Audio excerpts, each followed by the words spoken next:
juga modul ajar. Yang pertama kita akan masuk pada capaian pembelajaran.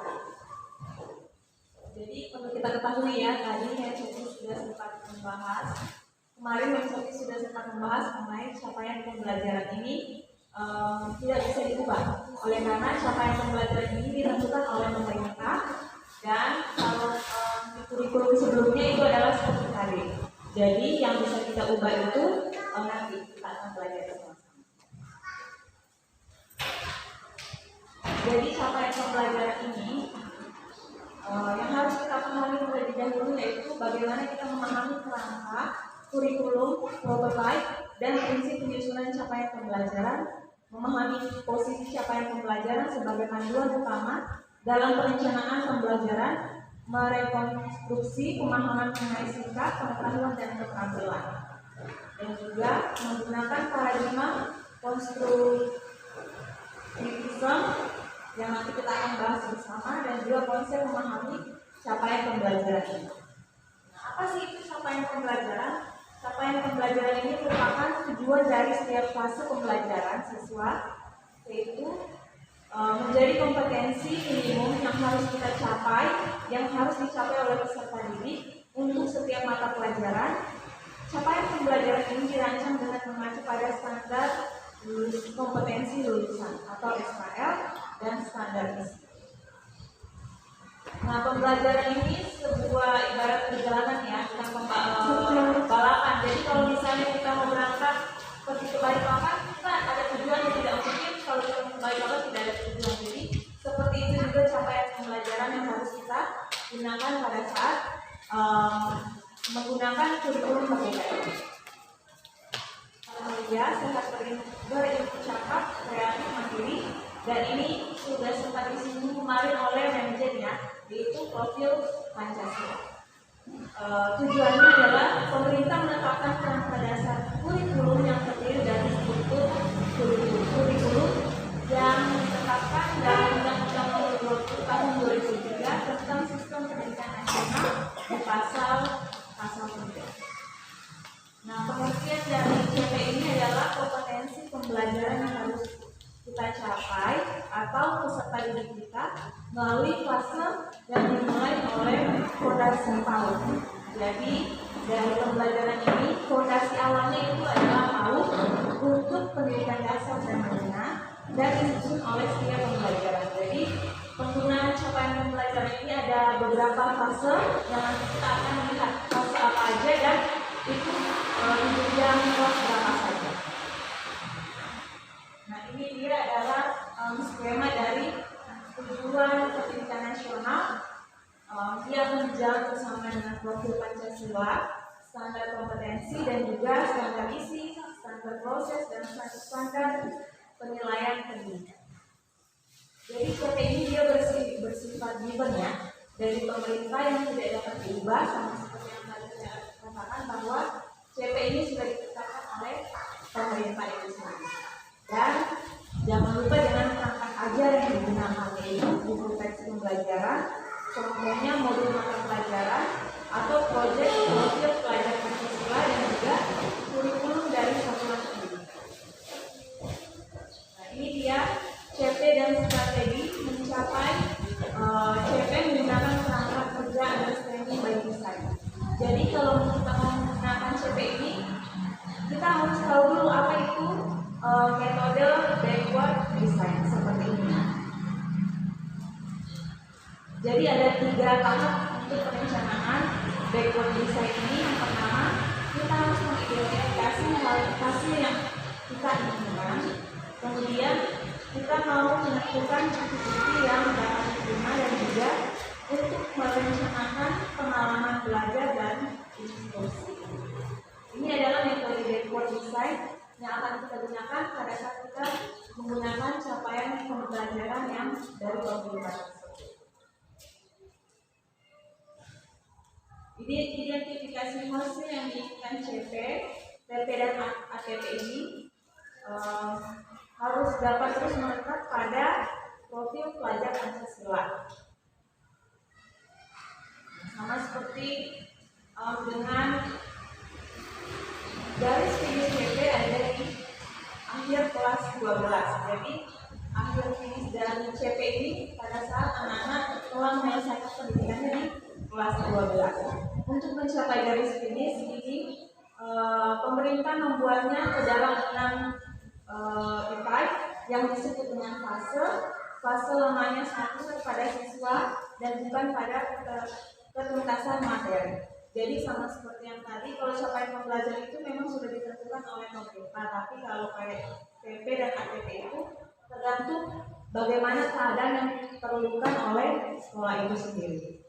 Jadi ini dia fasenya. Kalau fase jenjang SD itu, fase A itu kelas 1, kelas 2 SD, fase B itu kelas 3 dan 4 SD, sedangkan fase C itu dia kelas 5 dan 6. Kemudian jenjang SMP dia masuk pada fase D, kelas 7 sampai 9 SMP, sedangkan jenjang SMA atau SMK dia masuk pada fase E dan F, kelas 10, 11 dan 12. Ini dia fase capaian pembelajaran yang didasarkan pada asesmen bagi mereka yang SLB melalui ujian. Elemen dalam CP ini, setiap CP suatu mata pelajaran memiliki beberapa elemen atau kelompok kompetensi esensial yang berlaku sama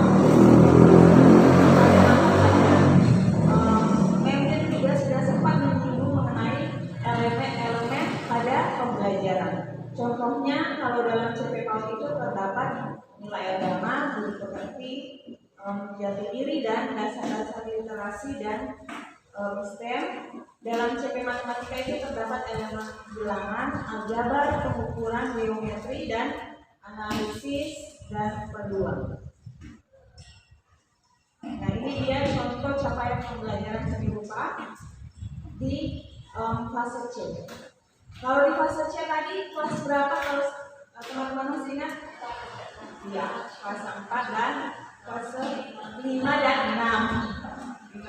Jadi peserta didik mampu menuangkan pengalamannya melalui visual sebagai ekspresi kreatif secara visi ditandai dengan penguasaan ruang dengan penggunaan garis huruf dan karya.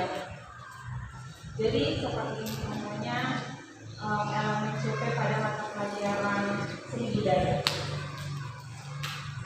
Ini dia.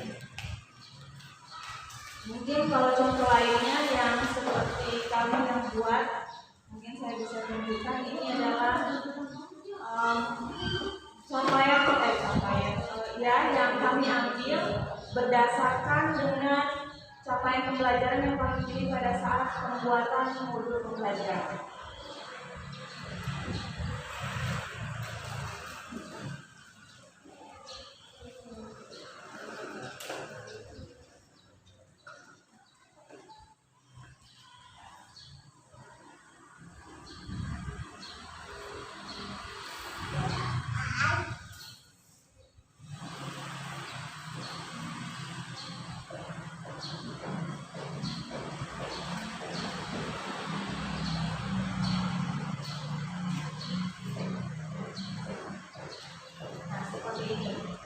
Ini salah satu contoh CP pada saat kami mengikuti kelas dan kelompok kami itu memilih ada beberapa pembelajaran bahasa Indonesia dengan capaian pembelajaran sesuai dengan capaian yang pemerintah telah sediakan. Contohnya ini saya sudah highlight untuk melihat.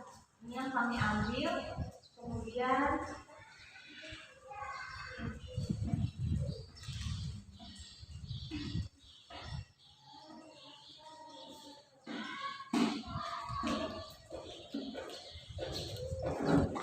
jadi kalau teman-teman lihat dari hubungan dan peran elemen dengan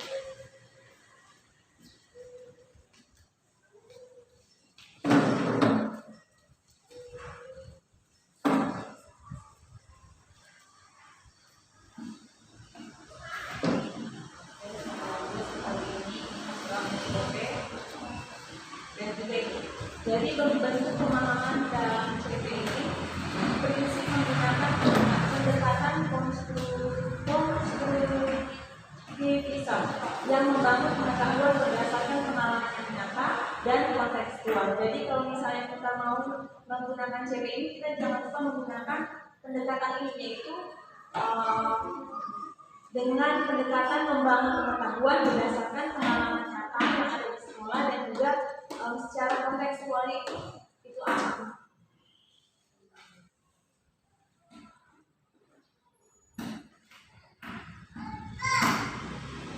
Ini adalah 6 aspek dari pemahaman, bentuk-bentuk pemahaman yang digunakan dalam CP. Jadi ini juga ada di dalam CP yang telah disiapkan oleh pemerintah, seperti penjelasan, interpretasi, aplikasi, perspektif, empati, pengenalan diri. Jadi 6 aspek ini juga harus kita taruh pada saat membuat modul pembelajaran. Nanti CP-nya akan kami bagikan ke Google Classroom untuk teman-teman melihat pada saat membuat modul pembelajaran. Nah, jadi 6 aspek ini sebagai pemahaman untuk mengonfirmasikan bagaimana siswa telah mempelajari dan tidak hierarkis, bukan merupakan siklus. Jika siswa melakukan salah satu dari keenam ini, pemahaman ini mampu menjelaskan, menginterpretasi, menerapkan, mengaplikasi, berempati, memiliki sudut pandang, atau memiliki pengenalan diri, berarti mereka telah mendemonstrasikan sebuah tingkat pemahaman. Jadi 6 aspek ini sangat penting untuk kita melihat sudah sampai di mana siswa kita mengerti pembelajaran yang telah kita berikan melalui modul ajar yang telah kita lakukan. Nah, kalau ini contoh pemahaman dalam CP matematika dengan jenjang fase B. Seperti yang tadi, yang 6 aspek itu penjelasan, interpretasi, dan lain-lain.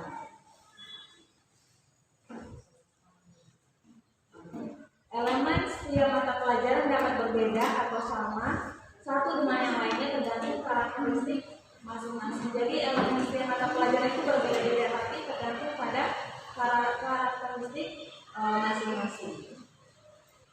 Nah, ini dia. Apakah sekolah dapat membuat CP sendiri?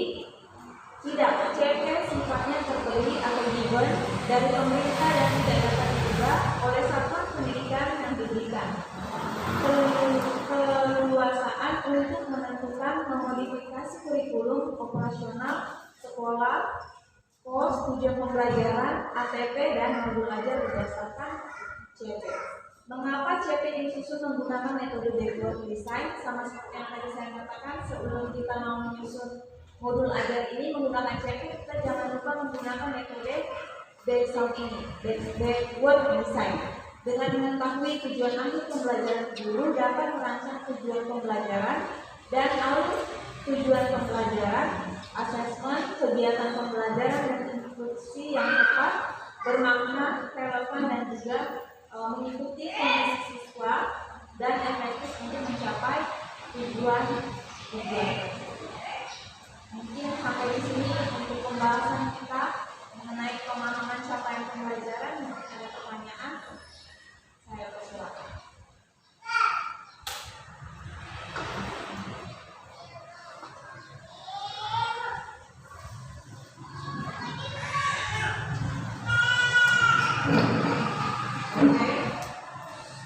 Mungkin belum ada ya, jadi bisa lanjut ya. Nanti sekalian kalian sekalian. Oke, selanjutnya kita akan masuk pada materi yang kedua, yaitu merancang pembelajaran, menyusun tujuan pembelajaran dan alur tujuan pembelajaran.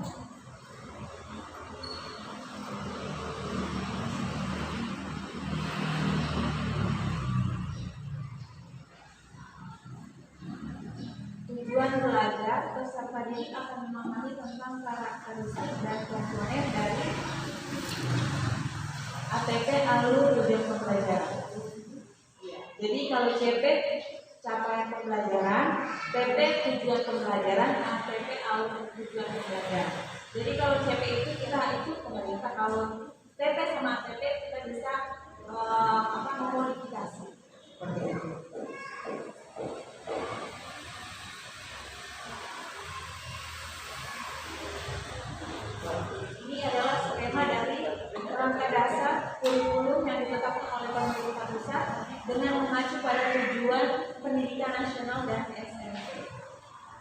sama seperti tadi, tujuan pendidikan nasional itu akan berpacu pada kurikulum belajar Pancasila, kemudian SKL, kemudian ada beberapa standar isi, standar proses, standar penilaian yang di dalamnya ada struktur kurikulum, capaian pembelajaran, prinsip pembelajaran dan asesmen. Jadi satuan pendidikan ini mengembangkan kurikulum operasional berdasarkan kerangka dan struktur sesuai dengan karakteristik satuan pendidikan. Jadi penyusunan ini disesuaikan dengan kebutuhan yang ada di sekolah. Yang menentukan bukti dan asesmen, merancangkan tahapan kegiatan pembelajaran. Ini adalah yang pertama, tahap pertama yang kita lakukan di work design ini, yaitu identifikasi hasil yang diinginkan. Jadi pertanyaan untuk mengidentifikasi hasil yang diinginkan itu apa yang harus kita dengar, apa yang harus kita baca, apa yang harus kita pelajari, dan apa yang harus kita temui. Kemudian sejarah atau apa yang akan kita sampaikan atau ceritakan, dan yang ketiga itu hal spesifik apa yang dapat membantu mengidentifikasi tujuan dari pembelajaran kita. Membuat tujuan yang konkret dan spesifik, menentukan konten yang terbaik, dan mengidentifikasi hasil yang diinginkan. Jadi apa yang perlu kita jelajahi, sejauh mana pencitraannya, dan hal spesifik apa yang mengidentifikasi tujuan pembelajaran tersebut. Kemudian ini ada analogi perjalanan, bagaimana kalau misalnya kita membuat buku foto kuliner dari seluruh Indonesia. Jadi buku itu ada berapa halaman, tentunya ada resep, ada caption, ada foto seperti kuliner, mencakup dengan sesuai dengan buku yang dibuat. Contohnya itu foto kuliner yang pasti di dalam isinya resep, makanan-makanan khas dari Indonesia, atau di mana tempat-tempat makanan khas itu berada. Nah, untuk memahami backward design ini, ini masih sama seperti tadi. Jadi kalau misalnya kita membuat buku yang ada resep, di dalamnya juga ada definisi singkat, jajanan atau pulau-pulau yang ada sesuai dengan judul dari buku tersebut. Memahami dan menggunakan backward design ini, tujuan akhirnya adalah profil pelajar Pancasila. Tujuan akhir ini kemudian diturunkan menjadi CP yang dibagi dalam beberapa fase, lalu didetailkan menjadi TP dan ATP sebelum masuk ke proses perancangan. Nah, ini dia profil Pancasila: bertakwa kepada Tuhan, mandiri, bernalar kritis, bergerak kebinekaan global, bergotong royong, dan kreatif.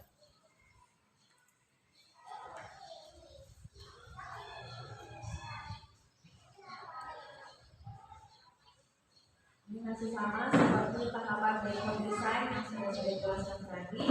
Kemudian ini karakteristik sekolah dalam KOS.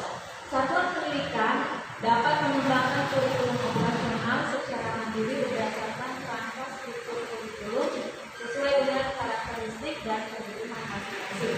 Apa yang menjadi visi sekolah kita, bagaimana karakteristik sekolah kita, apa kebutuhan spesifik yang sekolah kita butuhkan. Jadi kalau misalnya sekolah kita membutuhkan A, ya kita harus jalankan yang A. Kalau sekolah kita butuh yang B, berarti kita harus jalankan yang B. Jangan pada saat sekolah kita atau peserta didik kita butuh yang B, tapi kita malah memberikan yang A.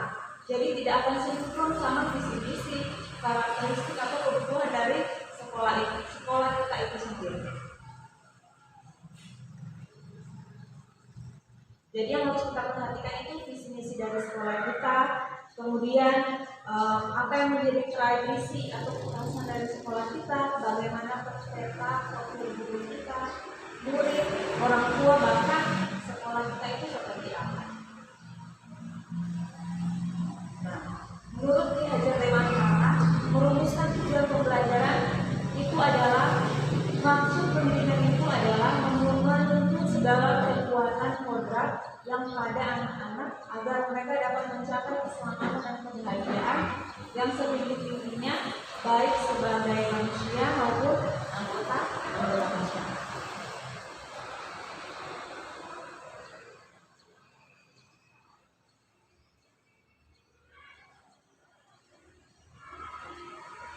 Ini dia adalah hak tumbuh kembang menurut Ki Hajar Dewantara.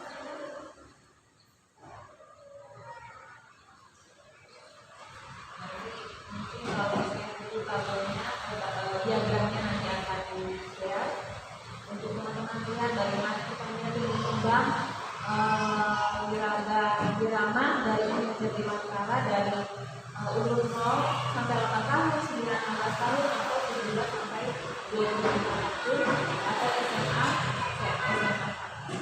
Pendidik dan satuan pendidikan dapat menggunakan berbagai strategi dan pendekatan untuk menyusun tujuan pembelajaran dan alur tujuan pembelajaran. Yang harus kita lakukan adalah TP dan ATP itu harus memenuhi kriteria yang jadi tujuan pembelajaran ini terdiri dari kompetensi, yaitu kemampuan untuk mencapai sikap pengetahuan, keterampilan yang dapat didemonstrasikan peserta didik. Dan yang kedua adalah konten, ilmu pengetahuan inti atau konsep utama. Dan kriteria dari alur tujuan pembelajaran itu menggunakan pengembangan kompetensi yang harus dikuasai. Alur tujuan pembelajaran ini satu pasal menggambarkan cakupan dan tahapan pembelajaran yang linear. Alur tujuan pembelajaran juga adalah keseluruhan fase menggambarkan cakupan dan tahapan pembelajaran tertentu. Nah, untuk merumuskan TP dan ATP dari tabungan CP, yaitu rumusan TP mengacu pada kompetensi dan konten CP. Jadi untuk merumuskan TP kita jangan lupa dengan pokok utama kita, yaitu capaian pembelajaran itu. Kemudian rumusan kalimat TP ini dapat mengambil referensi dari berbagai sumber. Catatan penting, kepala sekolah atau guru-guru mampu memahami kalimat tersebut. Jadi referensi itu mudah untuk dipahami, bukan hanya kepala sekolah, tetapi kita juga sebagai seorang guru. Dan yang ketiga, identifikasi dimensi profil Pancasila yang dapat terkait dengan kompetensi yang ingin dicapai. Jadi profil Pancasila ini juga sangat terikat pada capaian pembelajaran. Jadi contohnya kalau misalnya belajar bersama dengan SD, itu juga studinya itu IPAS. Di aktivitas A seperti mengamati fenomena peristiwa secara sederhana. Jadi ini bidang studinya ini diambil CP-nya dari pemerintah itu sendiri.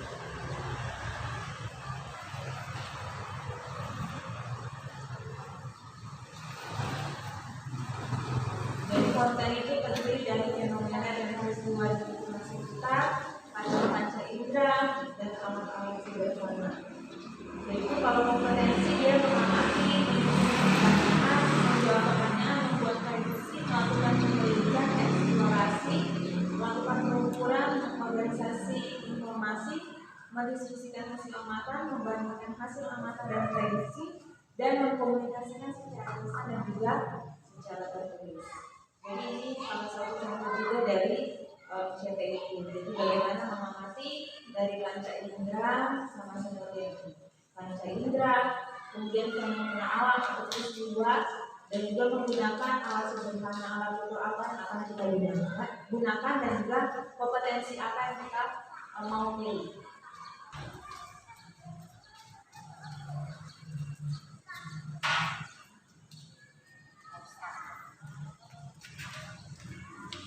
Jadi rumusan tujuan pembelajaran ini adalah peserta didik dapat mengidentifikasi perbedaan konsep waktu siang dan malam. Jadi konsep itu menunjukkan fenomena peristiwa di lingkungan sekitar. Konsepnya itu seperti waktu siang dan waktu malam, siswa kita itu dapat membedakan. Kemudian kompetensi itu sama yang seperti tadi, kompetensi itu ada 11. Kemudian alur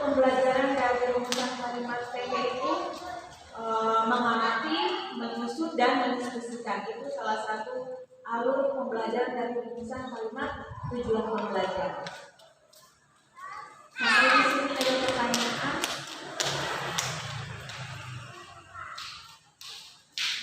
Mengenai TP dan KTP.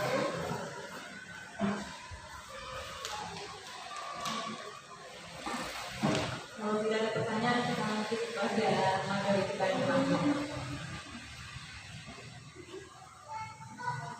Setelah kita lanjut aja materi yang terakhir, yaitu modul ajar.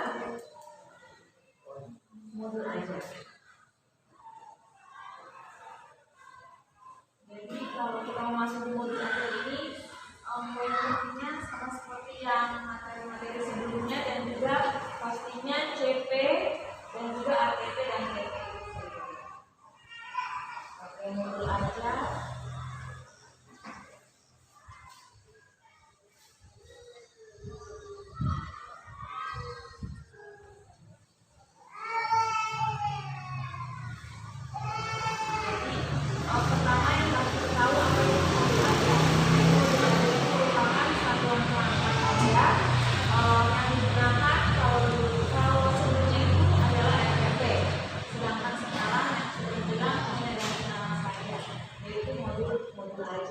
Tapi isinya mungkin ada yang sedikit berbeda, tapi poinnya itu mengacunya itu sama.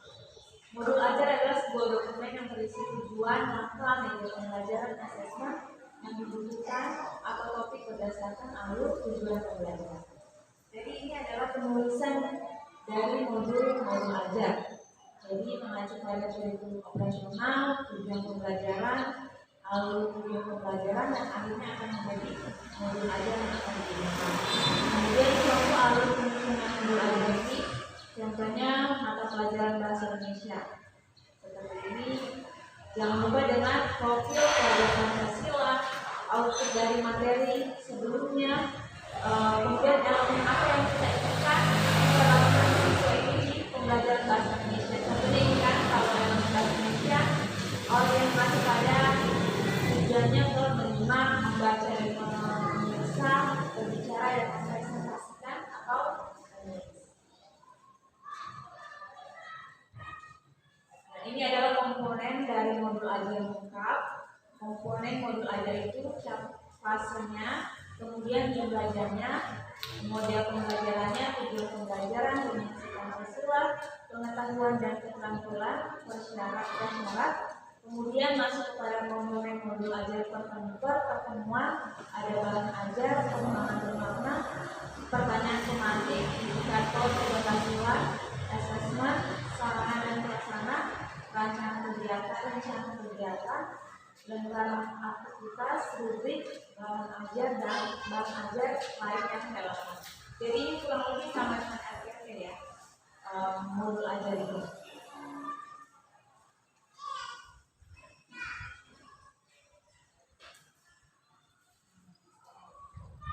Jadi acuan teknik memodifikasi modul ajar ini untuk menetapkan tujuan belajar berdasarkan CP dan ATP sesuai dengan karakteristik murid, kurikulum dan profil Pancasila, dan disusun desain pembelajaran ini untuk melaksanakan dan koordinasikan kegiatan pembelajaran yang efektif. Proses pembelajaran ini untuk mendukung perkembangan kompetensi, karakteristik dan secara linguistik. Pembelajaran ini dirancang sesuai dengan konteks lingkungan dari peserta didik, budaya masyarakat, dan itu melibatkan orang tua dan juga masyarakat. Pembelajaran ini berorientasi pada masa depan yang berkelanjutan. Hal yang harus kita perhatikan untuk memilih modul ajar untuk dimodifikasi itu, kita harus bisa mengacu pada 4 pertanyaan ini. Apakah selaras dengan rencana yang sudah dibuat saat penyusunan ATP, kemudian apakah ini cocok dengan kondisi karakteristik kita, apakah sarana prasarana di sekolah ini tersedia akan menunjang pembelajaran kita, dan apa yang harus kita modifikasi. Ini adalah contoh modifikasi modul ajar. Jadi contoh yang dilakukan bukan peserta didik diperbolehkan untuk membuat modifikasi modul ajar sesuai dengan karakteristik, konteks, dan kebutuhan dari kebutuhan di kelas. Jadi ini adalah pasal-pasal dari asesmen yang harus diperhatikan dalam menentukan asesmen. Jadi kita bisa melihat dari penerapan petunjuk terpadu pada di mana asesmen mencakup pada kompetensi, kemudian keleluasaan dalam menentukan kriteria, kemudian sekolah juga diberikan keleluasaan untuk menentukan teknik dan jenis asesmen.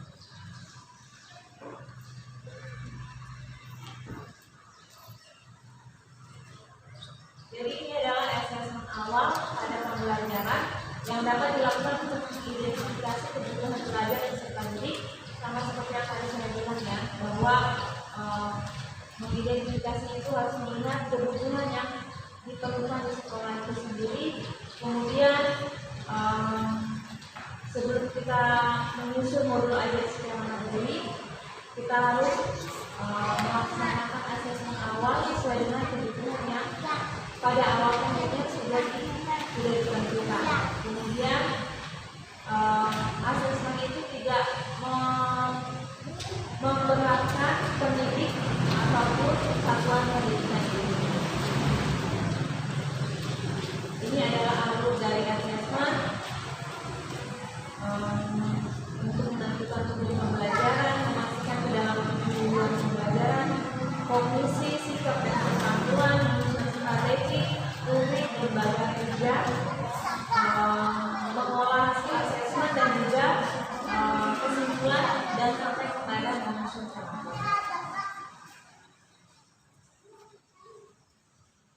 Ini adalah jenis asesmen. Jadi asesmen formatif itu sebagai asesmen ini sebagai refleksi proses pembelajaran untuk perbaikan proses pembelajaran dan terhadap asesmen sebagai evaluasi pada akhir proses pembelajaran. Jadi ini salah satu contoh bentuk asesmen formatif dan sumatif, bisa melakukan diskusi kelas, drama, presentasi, problem, tes tulisan. Kalau ini sepertinya setiap kelas sudah melakukan ini, tinggal melanjutkan lebih baik sekali kan kalau di diskusi kelas, drama, presentasi, problem, dan tes tulisan itu sendiri.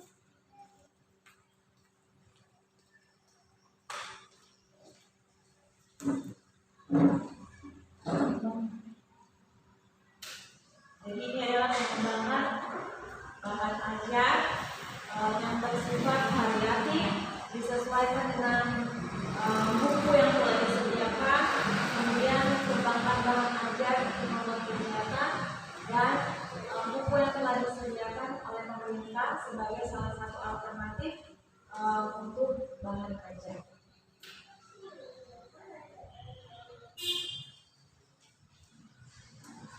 Kalau penting lain yang harus diperhatikan saat membuat modul ajar itu, kita menyesuaikan dengan itu kesiapan belajar, minat, tingkat kepuasan dan kompetensi peserta didik. Jadi ini kita bisa lihat penyesuaian ruang lingkup pembelajaran, di mana peserta didik yang belum menguasai kompetensi prasyarat atau belum siap untuk belajar di suatu materi, diberikan kesempatan untuk mempelajari kompetensi pada tingkat yang lebih rendah. Jadi mereka diberikan kesempatan lagi untuk belajar materi sebelumnya untuk bisa menguasai kompetensi tersebut. Kemudian kalau misalnya peserta didik itu sudah siap untuk belajar, maka dia akan diberikan penugasan yang sesuai. Kemudian kalau misalnya peserta didik itu memiliki tingkat penguasaan itu agak lebih tinggi, maka siswa itu diminta untuk menyelesaikan dengan tingkat kesulitan yang lebih tinggi atau lebih menantang.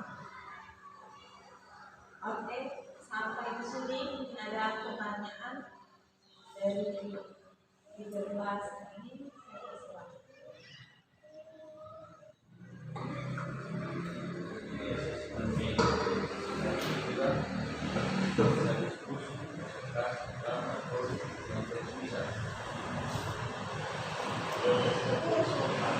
Saya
sebenarnya hari ini kita sudah menjalani beberapa materi ya, kita sudah mempelajari beberapa materi dan kemudian jangan lupa untuk besok pembelajaran secara mandiri lewat HP ya.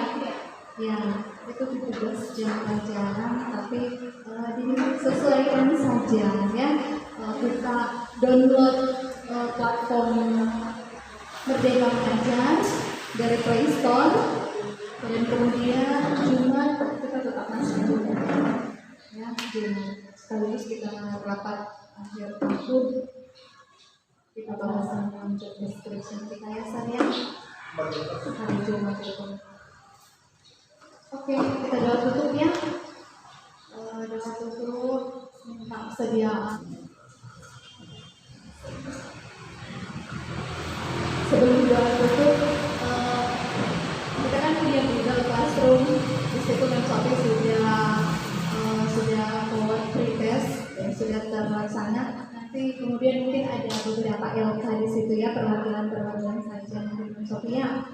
Kita coba ya, perwakilan, kemudian nanti di hari terakhir ada juga yang evaluasi, dimasukin aja di situ evaluasi tentang IHT kita itu ya, tentang pemateri, tentang peserta ya, bisa nanti diisi aja, dan yang terakhir proses juga di Google Classroom semuanya ya.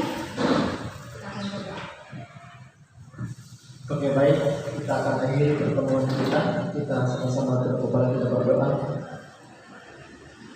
Bapak yang sorga, pada sore hari Tuhan kami berterima kasih Tuhan masih berkati kami saat ini. Tuhan sudah memberikan kami kesehatan dan kekuatan. Di sekolah yang pastinya Tuhan, kami mendengarkan Samaria Tuhan, Engkau mengetahui di mana kami puluh swasta usaha telah mengadakan satu kegiatan IHT, yaitu bagaimana implementasi kurikulum merdeka, di mana yang merupakan pemateri adalah disiplin, ujian dan kesulitan. Tuhan berkati ketiga teman kami Tuhan ketika memaparkan materi Tuhan yang Tuhan berikan kekuatan dan kemudian surga. Kami akan melanjutkan kegiatan kami sampai hari Jumat ya Tuhan. Semuanya itu kami serahkan dalam tangan-Mu. Biarlah sekolah ini Tuhan selalu diberkati oleh Tuhan, terlebih dari guru-guru serta usaha dalam segala aspek kehidupan rumah tangga kami masing-masing yang akan berkati. Kami akan berusaha tempat ini ya Tuhan. Berkatilah sisa aktivitas pekerjaan kami hari ini. Hingga doa kami, ampuni kami yang berdosa di dalam nama Yesus Kristus. Amin.